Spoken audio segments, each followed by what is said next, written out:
genap kaum mukminin, kaum muslimin, mukminat, muslimat, Allah ngalarang mencoba karanjen kabeh saha anu kuat jeung saha anu henteu lian Allah supaya Allah ngayahokeun mayakhafuhu bil ghaib ka jelema anu sieun bil ghaib hana anu gaib ka Gusti Allah nu gaib. Kan urang lamun teh mah dititah ku bupati-bupatihna aya kadeuleu ngajengleng jeung make aturan-aturanna sieun wajar lantaran kadeuleu ku mata. Mun gubernur nginstruksikeun kadeuleu ku mata instruksina sieun mun dilarang. Kitu keneh lamun komandan di abri batalion aya aturan-aturanana mun menyalahi aturan sieun lantaran kadeuleu ku mata kadenge ku celi komandanna galak jasa tilok seri-seri ajan. Itu kene di kepolisian atau aturan-aturan di organisasi urang teh bisa sieun lantaran kadeuleu kuari mah urang diinstruksikeun ku Gusti Allah haram halal meunang henteu sunah makruh bari Allahna teu kadeuleu tah deuk muji Allah teu kadeuleu nu ngainstruksikeun deuk datang ka mana nurutna diuji ku Gusti Allah. Numantak di dieun lialam Allahu ilma zuhurin cek Imam Jalal. Ya Allah mah geus apaleun ieu lialam Allah ngarah Gusti Allah teh apaleun ieu teh ilma naon ilma zuhurin berarti goyahna jang urang aya ilma zuhurin mah ya Gusti Allah Bapa geus apaleun nu mukmin jeung nu kafir atuh memang nang Gusti Allah atuh Allah Maha uninga anu ibadah jeung nu teu ibadah Allah teh kapan apaleun janang Gusti Allah nu saleh jeung nu teu saleh nu toleh atuh apaleun jang nang Gusti Allah ieu sagala rupa boro-borona naon lahir urang jeung maut urang geus kajahoan ku Gusti Allah janang Allah ieu atuh make dicoba kuliah lama oh Imam Jalal saeutik mah di dieu make ilma zuhurin maksudna Allah dek nganyahokeun teh ilma zuhur supaya lahir ebreh ka manusia. Jadi lain ka Allah ngan disalandekeun ka Allah supaya kanyahoeun ku maraneh kabeh wahai para manusia saha anu iman jeung saha anu teu iman ka Gusti Allah saha anu kuat imanna jeung saha anu teu kuat ka Gusti Allah. Na ieu teh jang anjeun bisa kadeuleu khususna halayak rame umumna ka Kangjeng Nabi Muhammad mad deuleu ku anjeun instruksi ieu saha anu kuat jeung saha anu teu kuat begitu truk diinstruksikeun manu kalali berdiluhureun sirah sedengkeun haram uncal-uncal embe-embe sing haliwir dihareupeun digigireun gitulah Allah teh setiap deuk nyoba teh aya di dinya barangna aya nu ngintip bae Muhammad ayo emang kurang itu aing mah pokona mah aya Muhammad mah deuk diala bae lau manuk ieu waduh mun ku urang dijual manuk itu tuh hijina ge sakitu mun urang menang 10 mun 100 geus muji kitu bae cek nu saurang deh ulah kitu tetep bae lain ka Muhammad mah instruksi doang kanu mah gaib lah Allah mah teu kadeuleu ieu urang Arab ge kos kitu urang Arab ge saru teu kadeuleu aing mah asal ku Muhammad bae ulah kadeuleuna izin aing ku Muhammad mah tapi lamun ku Allah mah pan Allah mah teu kadeuleu gaib Allah mah ya urusan urang jeung Allah. Waduh itu tuh embeleuweung waduh ngabring gitu tuh aya sabaraha tuh waduh aya 20 hijina sabaraha waduh lamun 20 waduh Muhammad aya tole ulah sok kitu engke Muhammad nyahoon eta hampir urang Arab nguji kitu kabeh hampir teu kararuat masyaallah teh ketika diuji kitu teh hampir teu kuat. Nah kuari dek we riba kredit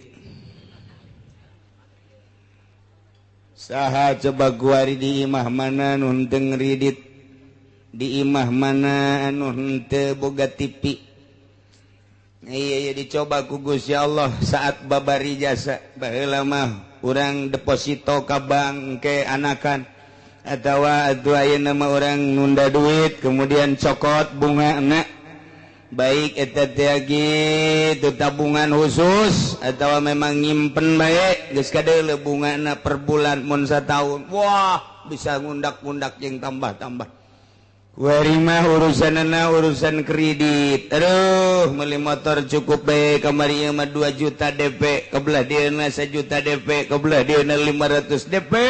Per detik ieu 100.000 DP hutang. 100.000 ge hutang. Deuk kumaha deui coba?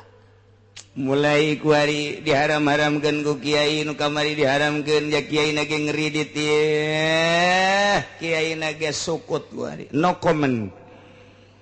Istilah ngomong. Kiai kuman eta ngridit haram eta cek kiai mah haram lah teu teh mah kumaha eta bae janganana ngridit kijang ban. Kiai ai deposito si haram dan mengenai baheula mah kiai teh haram tapi tepatulah teu kumaha urang bae nyanana sok diberepan ku bos. Deuk kumaha beresna ta ieu dicoba. Guys, lantaran haram ganti kuari mah ku urang kuari mah ku daging. Make daging kuari mah geus asa bank padahal mah bank keneh koperasi bank daging bank dan lain sebagainya nu ngahuhuluanana kiai keneh bae. Masya Allah kamari multi nu ngahuluana di Jakarta di Bandung kiai berudeng deui. Deuk kumaha coba tabalinger teu ngaraji. Masya Allah sosok supi anu ditonton ku urang didengekeun ku urang udang-udang nage lain paranti salat ieu ngahalangan ieu tah. Ya ge sunah make udang-udang ge tamum eta teh apan dikaluhurkeun jang salat di luar salat mah teh sunah aya nama di luar salat jeung di jero salat make kos kitu bae ieu na kahalangan sujudna ka mana bego nyana kapan jadi kekentongna ngaji henteu sih nu sabenerna lamun nyana geus dipromosikeun di Jakarta kiai sakitu intelekna promosi multi level di aji atuh mantak naon coba di eta mah ti Yahudi ti Amerika kokocoranna ge mantak naon wae di takrib bae teu bisa dilaksanakeun ulah atuh atau urang atuh nyeun sekup urang gedekeun ku urang ulah ngagedekeun batur otakna diteudeun di dengkul lantaran ieu mah bang ieu mah lain baca tuh baca ku mata nu jelas beusi dikerebekeun ka di neraka.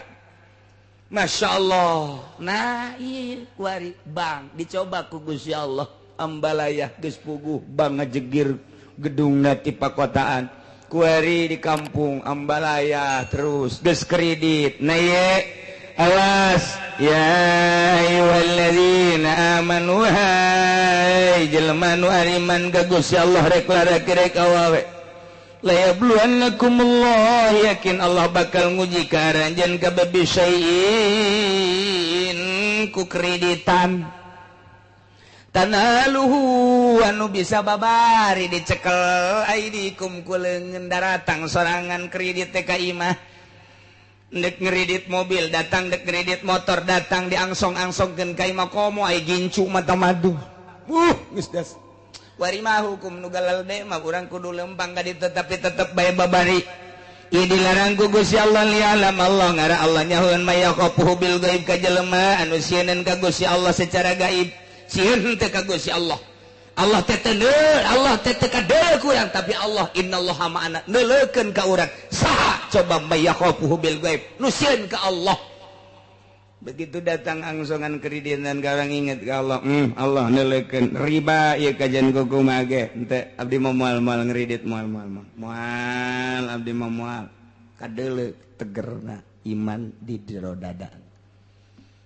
tawaran deui ieu mah kredit tapi murah bungana teh 1% nanti 10% acan ieu malah ngan 2% doang ngan rada relay rada panjang nah ieu mah DP na ge cukup 100 moal aing mah geus boga meuli cash bae moal aing mah kadeuleu tegerna Assalamualaikum bagi Mbak belum ada motor ya di sini iya belum ada ini ya udah saya bawain deh mau pengen motor apa nggak punya uang gampang uang mah udah tiap bulan aja ya kecil anu oge nya 3 tahun dah udah ini mah tuh ya udah bawain satu dah tuh iya teh kan geus leutik ya tah leutik iman di hate jelema eta leutik iman di dadana Pagi, Kiai pagi. Aduh, pagi sibuk ya, suka kemana aja. Ya kadang-kadang atuh undangan, ya, muludan aja. Kalau nggak punya kendaraan sulit, Kiai. Iya emang. Udah saya bawain aja di sini. Mau Avanza ada, mau Kijang juga ada, mau apa juga ada. Udah yang penting berapa itu? Udah gampang sama saya mah. Yang penting mah ada KTP sama itu aja, surat keluarga. Udah gampang dah. Aduh itu aja. Ya udah bawain satu. Kiai Blon. Kiai Blon kos gitu tah. Mana nu teger Kiai coba keluar. Demandak ngomongna puluh ya boleh ye. Ayo ngomongnya nager ieu mah cenah loba ieu santri nu ngaraji kuari mah jauh. Atuh bongan sia diacak-acak ku sorangan. Bongan sia atuh teu make ilmu. Boro-boro batur rek ngaji sia ge teu make ilmu. Keur ieu mah cenah ja iya alhamdulillah nu batur ngaji 20 30 mah datang ka 70 aya kuari waktu sia teh aja di tim sukses. Segala naik ke panggung segala naon ya emang kos gitu temenang atuh lain bagian sia emang ngariung kuduna lain ngadoa bari cerik di luhureun panggung ngadoakeun kos karar itu ye suka teman teh jadi mamalah atuh pan sia ge lamun teu dibere duit mambung kan ngadoa oh sih kan itu banyakit dibawa kunyana hayang dituturkeun ku santri moal bisa atuh ilmu Allah mah teu bisa pakai lalagaan.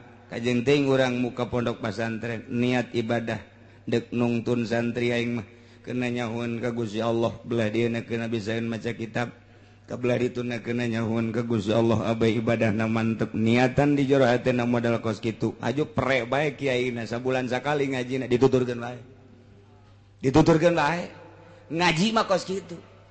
Tapi lamun urang geus mengkol tidinya mulai ngeridit hayu ti atut hayu ti WH hayu geus ti mana bae geus hayu ceramah hayangna hayang cawambon melulu moal dituturkeun. Kok bisa kitu Kiai? Lantaran pasantren mah neuk ngembangkeun ilmu Allah non teknis. Cek urang ketos non teknis nyaho aing teh nyaho eta. Di luar teknis pondok pasantren mah Islamun pondok pesantren maka teknis cara pondok pesantren modern dunia tama. Pesantren mah non teknis teu kudu make teknis pesantren mah lantaran dek nungtun jelema dibawa ka Allah asal dirina madep ka Allah bakal dituturkeun. Teu kudu make teknis-teknis. Udangkeun budak peuting tahajud. Berjamaahkeun tahajudna. Balik we boro-boro tahajud salat henteu. Non teknis pesantren ulah di pikiran teknis asal betah bae heula di pondok asal betah bae heulanan teu kudu ngaji geus pokona mah masak kees teu kudu ka masjid heulanan asal betah bae heulanan ge isinan sorangan aing mondok geus sabaraha bulan ieu dahar bae can ka masjid tegar ulah non teknis pesantren mah deuleu riwayat waliullah Dela riwayat waliullah. Pesantren mah teu kudu dititahan ngaji jang. Ayo sing bener ngajar teu kudu. Cicing di pondok pesantren. Masak. Kayak beak duit bapana. Neng sebulan 2 bulan kakarak nyana ka masjid. Oh berjamaah. Allah Akbar. Nongkrong kiai nongkrong ngaji nya. Kitab naon kitab. Aing macan boga mulu ka ngaji. Ya ku kiai ge asal betah bae sebenarnya.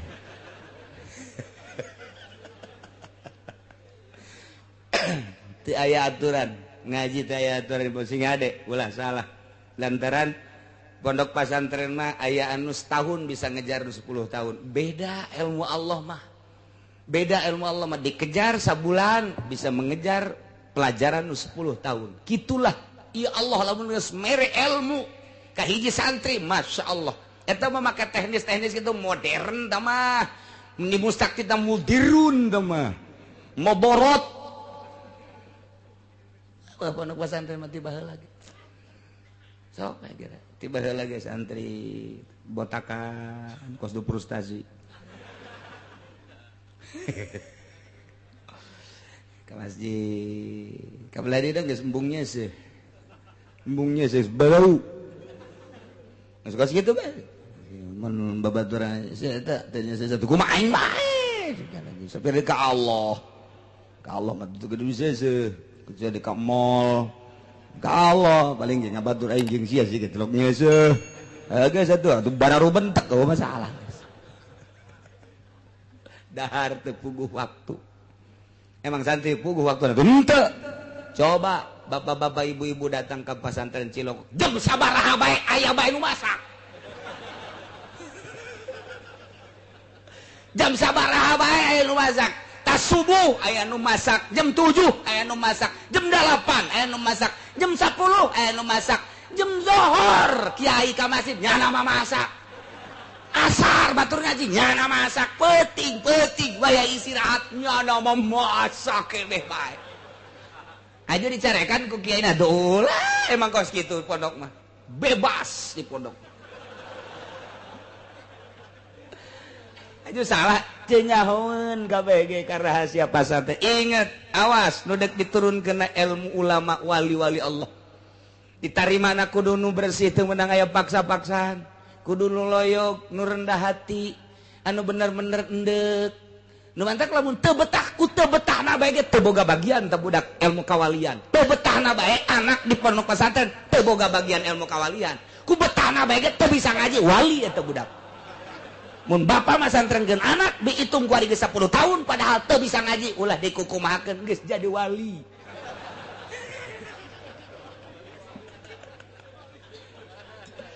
Ye, emang bae lain deui atuh.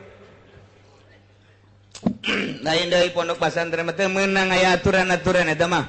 Aturan-aturan ge sewaktu-waktu teu berjamaah saleter. Eta mah sakadar ngagiatkeun doang kiai teh. Teu salat subuh berjamaah saleter. Di jero hatena mah biasa-biasanya supaya budak giat doang. Kebelah dituna geus giat batu geus henteu deui. Mana aya nu langgeng aturan di pondok pesantren tuh. Biasa bae. Tuh sabulan 2 bulan guys, jangan rada betah. Mulai ngaji sorogan ilaman lawa mina bina bina tu ambilin. Baru anjir mau tuh bukan ambilin. Kita bang ngaji di pondok makos lalagaan. Nanti jatuh mana bayadun. Leng saminggu tuh ngaji. Ngaji tadi pohon deui. Ya tatepkeun bae geus. Geus kitu bae pokona pondok pesantren mah. Setahun, 2 tahun, 3 tahun, 4 tahun, 5 tahun, 6 tahun. Aya muludan. Di mana ceng sia pesantren geus kebal coba sia jadi MC. MC. Tukang ngatur-ngatur teh siap.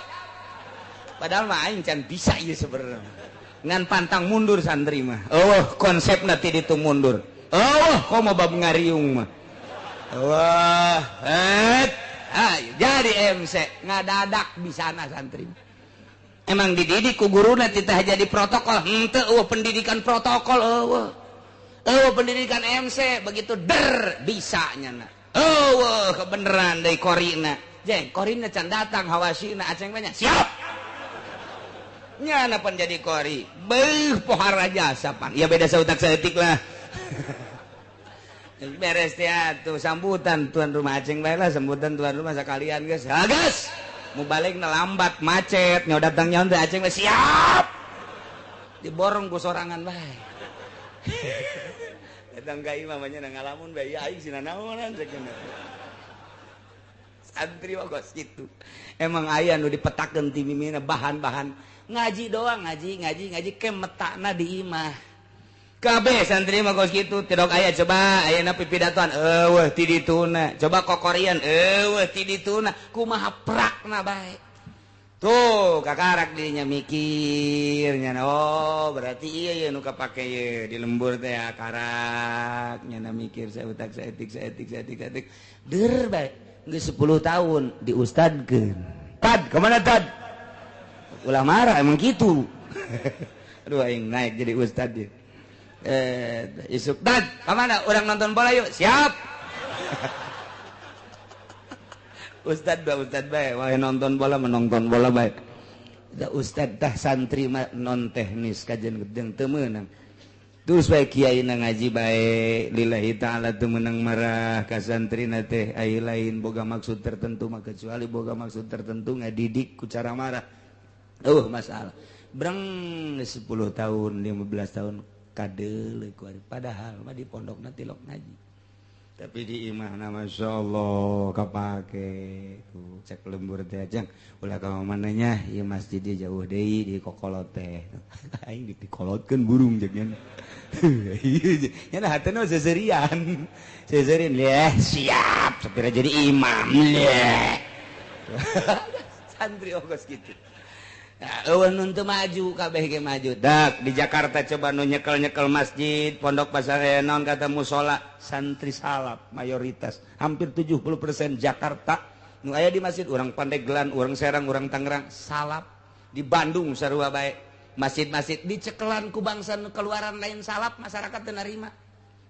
Heran dipaksakeun ge lain bae cak teh lain kos kitu lain.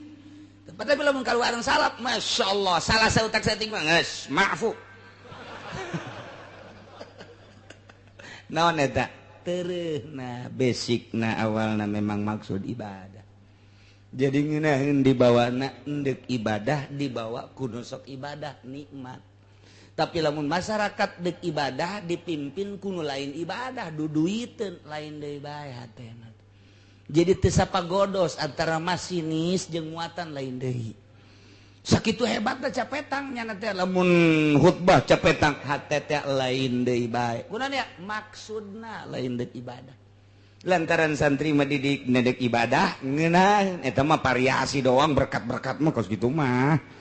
Ibadah tuh mata pondok pesantren mah teu bisa kitu. Geus lamun kiaina mah hiwal jadi tim sukses. Di partai misalnya kiaina milu di Golkar sabaraha kiai nu runtuh Tangerang, Serang, Pandeglang teu kudu ka Jakarta teu kudu ka Jawa Tengah, Jawa Timur ambuk naon eta niatanana geus lain deuk ka Allah deui. Tah mantak sing hade ieu kredit ieu panyakit ka kiai kamari mah cenah aya nu nuturkeun aing ngariung ge di onang guari henteu atuh sia teh guari mah geus boga apaan sana ngredit goblok. Kamari mah ku masyarakat teh punten mama kuari mah punten mama nu kan aya kanan kuari mah geus di luar nyaritakeun nah lain kiai teh mah kos kitu ngridit lain kiai teh mah nya mah jangan doana ge ini tim sukses lain kiai di satu kantor mah kos kitu beda geus teh nyambung penyakit dibawa ieu la yabluwannakumullahu bisyai'im minas sayd. Gusti Allah teh nyoba ka ahli Mekah ka urang Arab lantaran kehidupan urang Arab teh ngabuburon dicoba ku Gusti Allah supaya ulah ngabuburon kebenaran harita teh keur ari ihram mereka Mekah wa hum muhrimuna. Jan selanjutna ge lain keur ihram ge ieu teh tepati bagus sabenerna mah dina kahirupan Maisha teh urusanana ngabuburon kurang bagus. Nu paling bagus mah tani, nomor kadua dagang. Eta nu paling hebat mah Maisha. Nomor kahiji tani, nomor kadua dagang. Geus sakitu. Dagang na ge sing hade, deui tani na ge sing hade.